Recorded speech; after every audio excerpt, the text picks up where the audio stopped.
Guys, Presiden Prabowo Subianto diketahui mengumpulkan seluruh jenderal TNI Polri di istana. Wah, ini ada apa ini? Apakah ini adalah sebuah permulaan rapat untuk persiapan perang? Karena kita ketahui teman-teman, geopolitik Indonesia dan juga Malaysia saat ini sedang tidak baik-baik saja.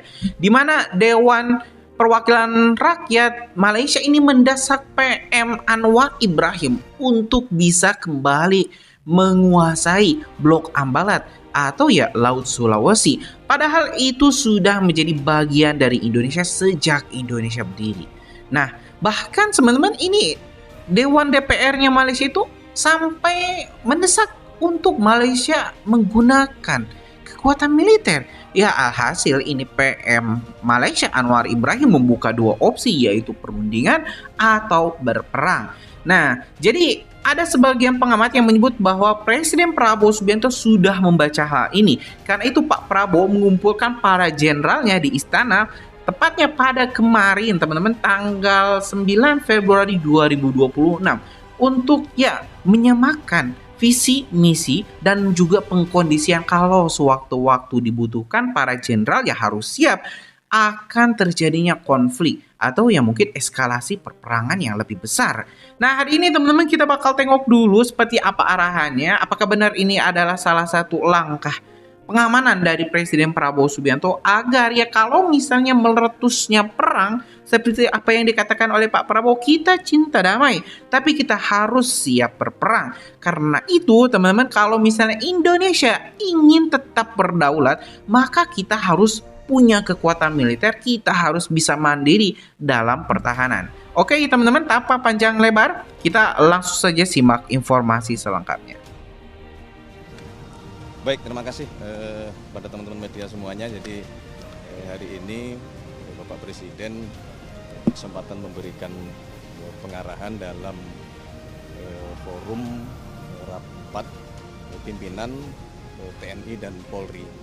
Ini adalah agenda rutin tahunan sebetulnya. Jadi setiap awal tahun selalu ada forum rapat pimpinan TNI maupun Polri, dan hari ini alhamdulillah Pak Presiden dapat memberikan pengarahan dan kebetulan mengundang para pimpinan TNI dan Polri untuk mendapatkan pengarahan di Istana Merdeka Jakarta. Ada pesan khusus atau arahan-arahan yang diberikan Pak Presiden untuk TNI dan juga Polri? Ya, yang pertama tentu sebagai Panglima tertinggi TNI maupun Polri, tentu Bapak Presiden memberikan pengarahan-pengarahan untuk bagaimana TNI maupun Polri harus menjadi institusi yang kuat, yang profesional, dan terutama tadi pesan beliau adalah untuk menjadi tentara rakyat dan polisi yang dicintai oleh rakyat itu. Di dalam pengarahan beliau tadi juga beliau menyampaikan terima kasih, penghargaan dan apresiasi kepada TNI maupun Polri yang dalam 1 tahun lebih masa kepemimpinan Bapak Presiden Prabowo, TNI maupun Polri terus menjadi garda terdepan di dalam membantu dan mensukseskan seluruh program-program pemerintah yang semua program itu selalu orientasinya adalah untuk kepentingan rakyat, kepentingan bangsa, dan kepentingan negara. Kita lihat teman-teman, para jenderal TNI Polri datang. Kemudian Bapak Presiden juga kembali selalu beliau di dalam forum apapun itu menyampaikan bahwa intinya kita semua harus bersatu. Jadi beliau tadi juga memberikan penekanan untuk TNI maupun Polri terus merapatkan barisan, terus memperbaiki diri, dan terutama bersatu untuk kepentingan bangsa dan negara. Tadi dibahas Polri di bawah kementerian nggak, Mas? Nggak ada.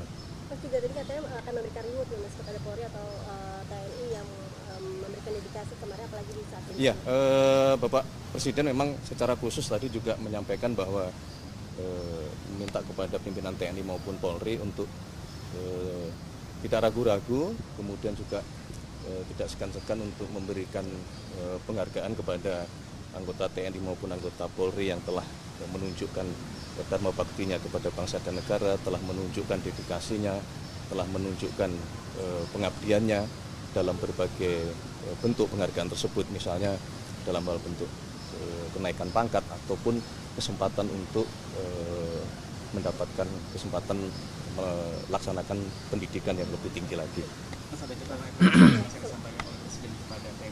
Evaluasi terhadap TNI yang dikatakan. Evaluasi tadi kan bagian dari evaluasi. Jadi untuk menjadi TNI yang kuat, yang profesional, yang maju itu kan bagian juga dari bentuk evaluasinya gitu. Untuk terus bersatu mengedepankan kepentingan bangsa dan negara dan kepentingan masyarakat gitu. Kalau kita perhatikan kan baik TNI maupun Polri memang dalam 1 tahun ini banyak juga melaksanakan tugas-tugas yang mungkin selama ini dianggap itu di luar tupoksi, tetapi sebagai tentara rakyat, sebagai polisi rakyat, kita merasa bahwa kehadiran TNI maupun Polri betul-betul sangat membantu masyarakat kita. Dalam hal penanganan bencana, TNI Polri berada di garda yang paling depan. Kemudian dalam hal pembangunan program-program pemerintah termasuk jembatan-jembatan di daerah-daerah terpencil, baik TNI maupun Polri juga bekerja keras untuk ikut membangun dan sehingga bisa meringankan beban masyarakat. Kalau untuk penanganan terorisme itu dibahas nggak, Mas? TNI terlibat? Secara spesifik tidak.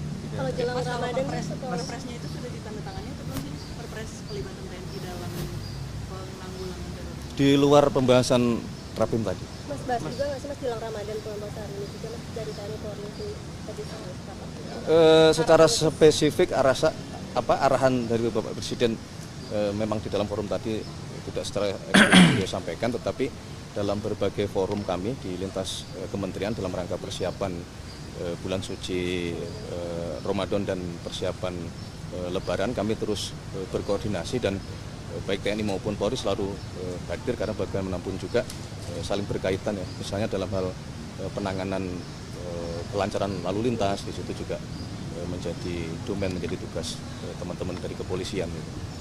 Oke, terima kasih. Tim reformasi Polri sudah ada kabar belum sih, Mas? Kajian dari tim reformasi Polri sebenarnya update-nya bagaimana? Kan Rapim TNI Polri. Tapi soal itu Bukan tidak membahas secara spesifik yang membahas mengatakan itu. bahwa Polri akan dibawa kementerian kemudian. Kan tidak ada. Tadi sudah kami sampaikan tidak ada di dalam pembahasan. Dari istana Mas di luar ini mungkin ada pandangan terkait. Tidak ada di dalam pembahasan Rapim TNI Polri yang barusan selesai tadi. Kalau rencana penambahan Oke.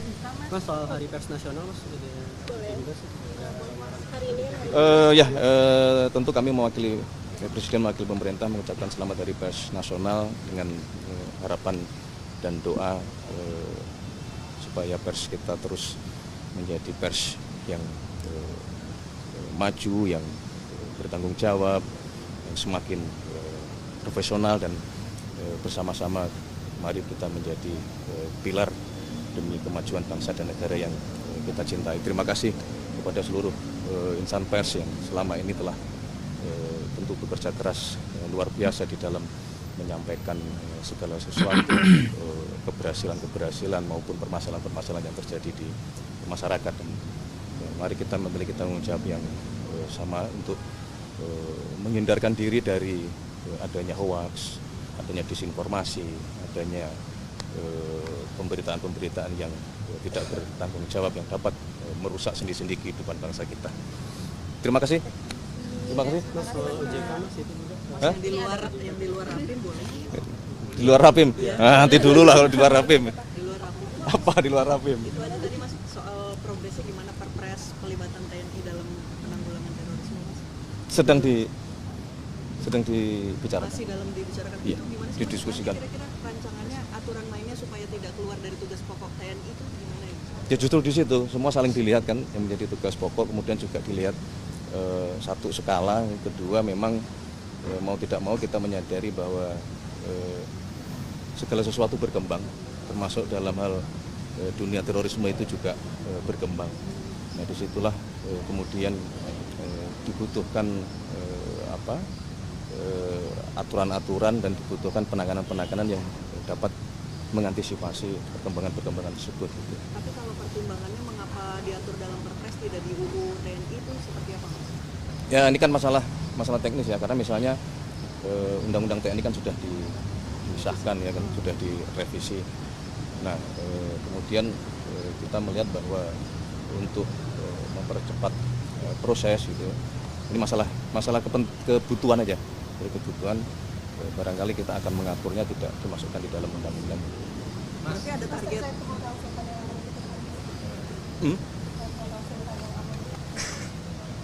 Bukan ditutup, dialihkan pengelolaannya. Berarti masih bisa beraktivitas sama Masih, dan kita sudah berkomunikasi beberapa waktu lama dengan seluruh karyawan dan pegawai di Kota. Tapi pengalihannya gimana, Mas? Udah kirim surprise untuk pimpinan Atau gimana apanya gimana? Kan masih Mengalir pimpinan gimana? OJK udah dikirim belum, Mas? sana, Mas. Untuk surprise pimpinan OJK udah dikirim ke DPR belum? Surprise? pimpinan Nama-namanya, Mas? Oh, belum. Tapi tetap pansel kan, Mas? Rencananya demikian. Kita lihat ininya ya, waktunya memungkinkan atau tidak. Ini karena kan bicaranya masalah kecepatan ya, tanpa ada juga kewenangan-kewenangan yang dilanggar gitu kan. Panselnya juga yang memiliki kewenangan untuk pansel kan juga presiden kan. Nama-namanya udah ada, Mas? Belum ada.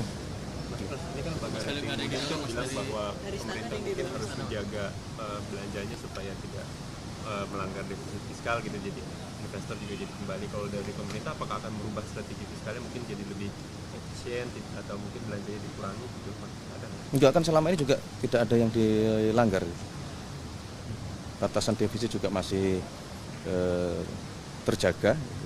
Yang penting kita berkonsentrasi supaya fundamental ekonomi kita kuat, sektor real kita genjot, belanja pemerintah di awal tahun juga semaksimal mungkin kita dorong.